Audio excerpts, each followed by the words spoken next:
Hello, and welcome to the Great Zoom Boom. Today we will discuss our experience with transitioning to virtual learning with our team training program. My name is Megan Sherman, and I'm here with Farrah Leland and Tonya Martino, representing the WWAMI Institute for Simulation in Healthcare, or WISH. Our program provides healthcare simulation education to over 30 departments across UW Medicine, working with all levels of trainees to learn, practice, and improve their skills in a safe learning environment with the ultimate goal of improving patient safety. Our simulation program is also home to UW Medicine's Team Performance Regional Training Center.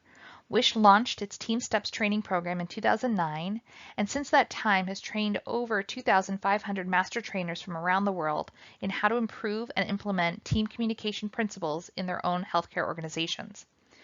Farrah, Tonya, and myself all serve as course faculty for our team performance program and experienced firsthand the challenge of transitioning an established in-person program to a completely virtual setting.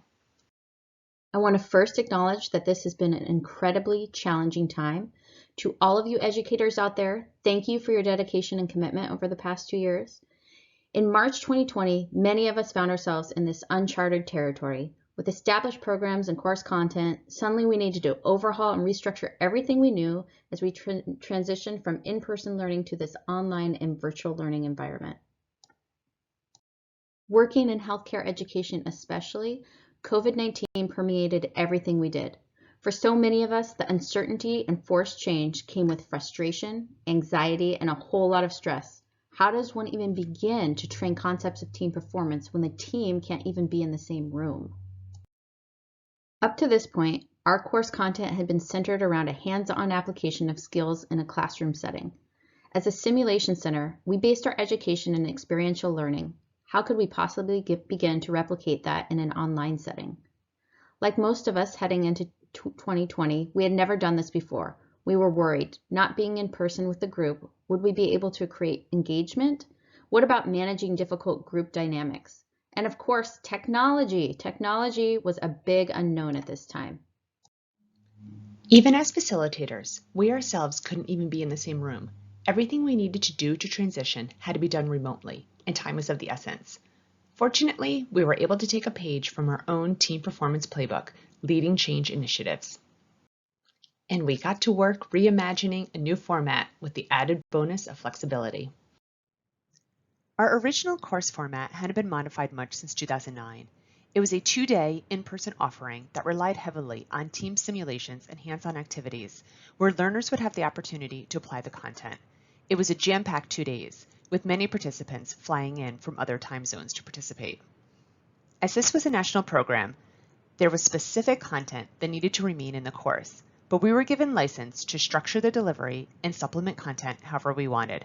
This freedom allowed us to brainstorm an entirely refreshed offering. We knew that there were elements of the live team session that we wanted to maintain. Discussion, networking, engagement, for example.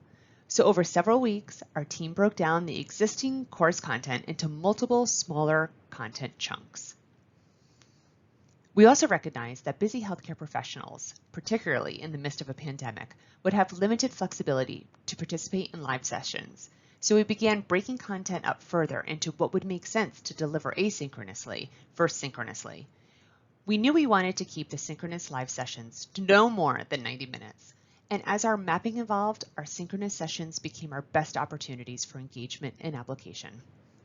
What we discovered was that by restructuring and reordering much of the content, we were able to streamline delivery while also filling gaps that had existed for years in the 2-day in-person content. Our 2-day session had become a 9-week virtual program with weekly asynchronous material supplemented by 90-minute application of skills focused live session and punctuated with online discussion. Despite the distance and isolation of virtual learning, we wanted to maintain a sense of community in our course. Anyone who has ever experienced teaching to the sea of black boxes on Zoom knows how difficult it can be to create and maintain an engaging virtual learning environment. We spent quite a bit of time working to develop course activities that would not only appeal to different learning styles, but would also promote that same warm-up and schema activation that are so important for engagement. I guess you could say that one bright spot of the pandemic was that we were all going through this together. A huge thank you to the UW Medicine e-learning group, who became an invaluable resource for ideas and creative solutions. So many educators were willing to share resources and new technologies that would help us achieve our goals, and we were able to pull the best parts from multiple platforms. With learners from outside the university, we were limited in what resources we had available. We knew we needed something that would not require UW NetID for access, and we used Zoom for our live sessions, PowerPoint and Beyond for visual content development. PlayPosit was also a great find. It allowed us to overlay our asynchronous content with customizable pop-ups like questions, polls, and response prompts to provide learners more opportunities to interact with the content and others outside of the virtual classroom. And an online community platform called Mighty Network became our home base for sharing course information and learner discussion. Adult learning is tricky enough. Generational differences, diverse learning, and communication styles already pose a challenge. Adding the complexity of technology on top of all of that was perhaps the biggest challenge of all. We knew that a learner who is uncomfortable with technology may also have trouble staying engaged with course material. We needed to find a way to level set all learners to the course technology.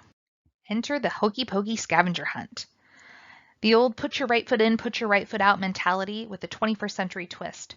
This 5-minute introductory activity allowed learners who may not be familiar with the Zoom platform an opportunity to locate and practice different features that would be needed throughout the course. At the surface, the competitive scavenger hunt appeared to be a casual icebreaker type activity, but in actuality, it helped bring all learners to a baseline capability and familiarity with the Zoom platform without calling attention to those who may be less comfortable with technology. At the end of the day, what first appeared to be an insurmountable challenge, the move to virtual learning, has perhaps become one of our most valued developments for the past couple of years. Not only were we able to refresh course content, but we were able to move from a 2-day fire hose delivery to a longitudinal curriculum that allowed participants to digest and apply skills learned over a series of weeks. The virtual hybrid approach allowed us to appeal to more learners who otherwise wouldn't be able to step away from clinical duties for a full 2 days. Online discussion capabilities and new activities helped us to build and maintain a sense of community and opportunities for networking we originally thought might have been lost in a virtual setting. It wasn't always easy. There was substantial time commitment and materials needed to completely reimagine a course from scratch. Then we had to pilot it and continue to improve upon it. We couldn't rely on what we had been doing. We had to let go of the past and step out of our comfort zone. But we did it, and you can too. Remember, give it time. This sort of change doesn't happen overnight.